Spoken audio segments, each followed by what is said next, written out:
తమిళనాడు ఎన్నికలు ఏప్రిల్ 23వ తేదీన ఒకే విడతలో జరగబోతున్నాయి.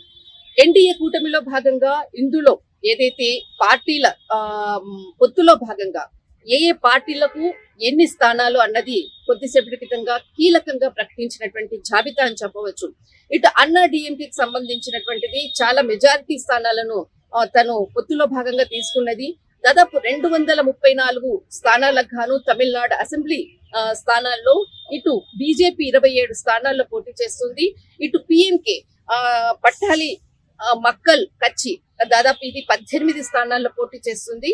మక్కల్ మున్నేట్ర కజగం ఏఐఎంఎంకేకి సంబంధించినటువంటిది 11 స్థానాల్లో పోటీ చేస్తున్నట్లు పొత్తులో భాగంగా ఇటు ఎన్డీఏ కూటమి జాబితాను విడుదల చేసింది.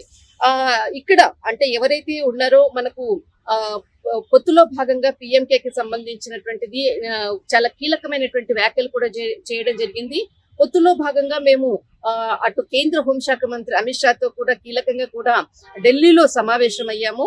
ఇప్పుడు కొద్దిసేపటి క్రితంగా కీలకంగా మరోసారి ఏదైతే సమావేశం జరిగిందో అందులో భాగంగానే తీసుకున్నటువంటి నిర్ణయాల ప్రకారంగానే ఎన్డీఏ కూటమి జాబితాను ప్రకటించడం జరిగింది అంటూ కూడా ఇటు తమిళనాడు ఎన్నికల సమరానికి సై అంటూ ఇటు ఎన్డీఏ కూటమి ఒక కీలకంగా జాబితాను కూడా విడుదల చేసింది.